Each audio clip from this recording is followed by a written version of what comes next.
Hi everybody, this is Mrs. Lealuga and I'm here today to read the next chapter of A Boy Called Bat. So we are on chapter 17, which is called At the Clinic. Bat loved going to Mom's veterinary clinic. If it were up to him, he would go with her every time she had to work late instead of staying home with Janie. But Mom said that as much as she loved having Bat at work with her, all his questions sometimes kept the vet techs from doing their job.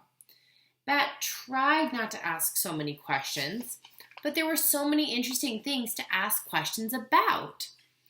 Today, you can help Lawrence with baths, Mom told Bat as she drove him the 3 miles from the Saw-Wet School to the small brick building marked Valerie Tam DVM. Janie was always trying to get Mom to rename her veterinary clinic something else. Something fun, she'd say, something creative.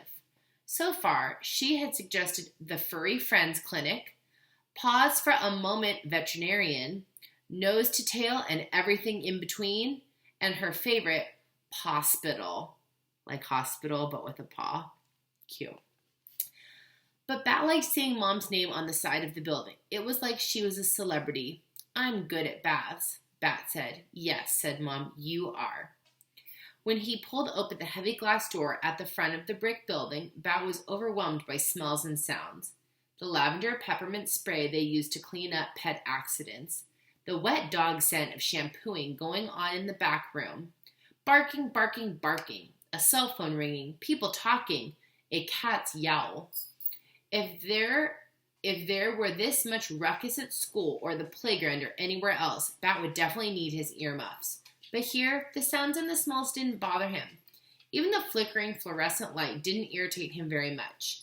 Suzanne stood behind the counter, running a lady's credit card through the machine with one hand while she answered the ringing phone with the other hand.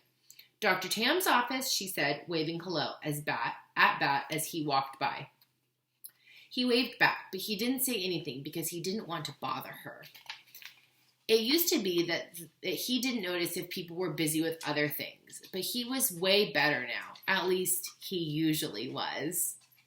An old lady, old like grandmother, sat on the bench in the waiting room. She held a box in her lap. Bat stopped in front of her. What kind of animal do you have in that box?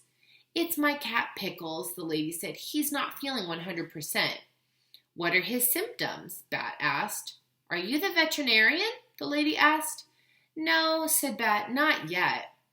Ah, said the lady, well, he's had indigestion and he hasn't been very hungry lately. There were a lot of things that could be. Bat looked up at his mom, who stood next to him, listening. She shrugged. I'll have to examine Pickles to know what's wrong, she said. Then she turned to the lady. I'll see you and Pickles in just a minute or two. I hope Pickles feels better soon, Bat said. Then he followed Mom through the door that separated the waiting room from the back and watched as she took her white coat from its hook. She put it on, and then Mom was Dr. Tam, a veterinarian, better than a superhero. One day, Bat would also have a jacket just like Mom's. It would be white, and it would have 5 buttons, and it would have the words Dr. Tam DVM embroidered just above his heart. Of this, Bat was 99.9% sure, because that was as sure as you could be about anything. I've got to see patients, Mom said. You stay close to Lawrence and be a help, okay? Hey, Bat boy, what's up? Lawrence was the only person who called Bat Boy. Mom rescued a skunk kit and we're raising it. She says we have to give him to a rescue in a month. Well, 3 weeks now, but I'm going to change her mind. We named him Thor, Bat said. Lawrence laughed. I know all about the kit, he said. Who do you think is taking care of him while you're at school? You are, said Bat. Are you doing a good job? Lawrence rumpled Bat's hair and Bat smoothed it down again. Of course I'm doing a good job, Lawrence said. It's the only kind of job I know how to do. Look. He reached into the neck of his shirt and pulled out the strangest necklace Bat had ever seen. It was made of t-shirt material and ended in a little pouch just big enough for cradling a skunk kit. Is Thor in there? Bat asked. Lawrence nodded. Yep. The little guy seemed kind of lonely in the kennel, so I made a sling for him out of one of my old t-shirts last night. See? Snug as a bug in a rug. Lawrence opened the pouch so Bat could see inside. There was Thor, cuddled into a little sleeping ball.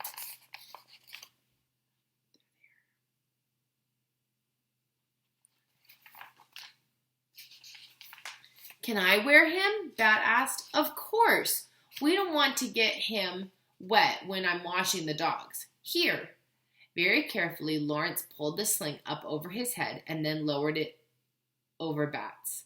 But the sling, which had barely reached Lawrence's chest, sank all the way down to Bat's belly button. We can fix that, said Lawrence, and he looped the fabric into a knot behind Bat's neck to shorten the sling. There, he said, now you're a marsupial bat.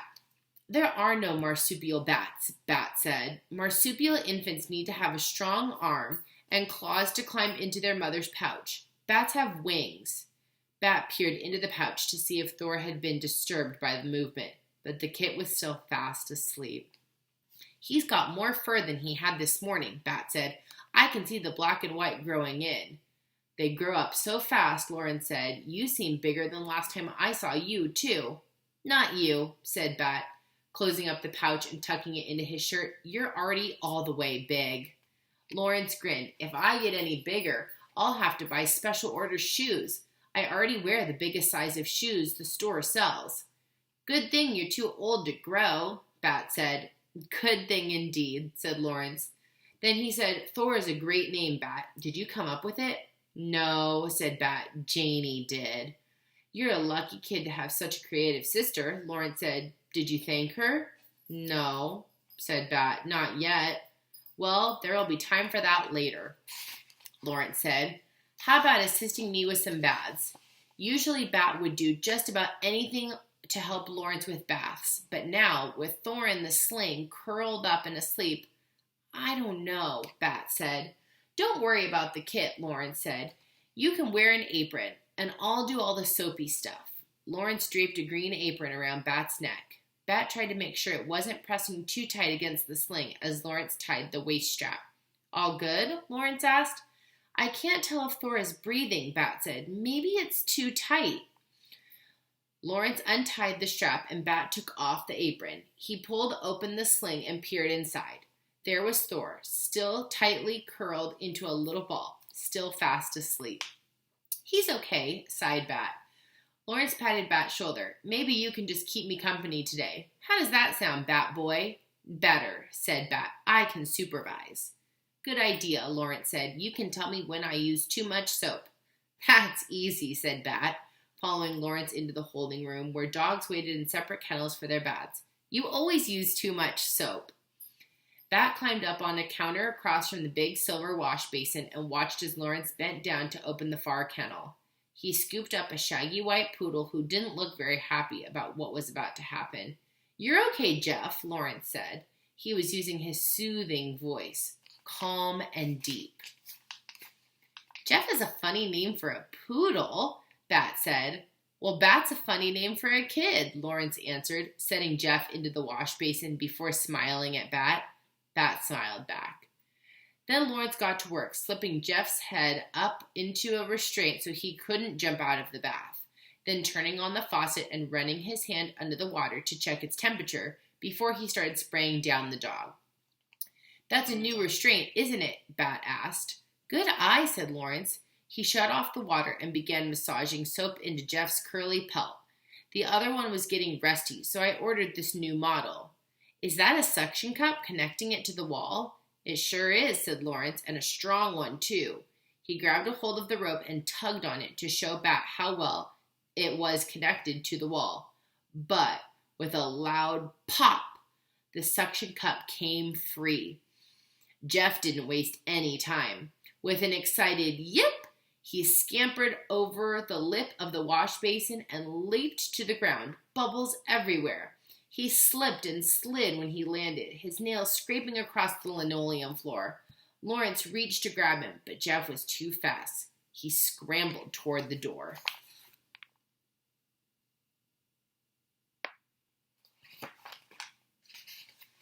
Bat pulled his legs up onto the counter and crossed them, one arm wrapping protectively around Thor in his sling.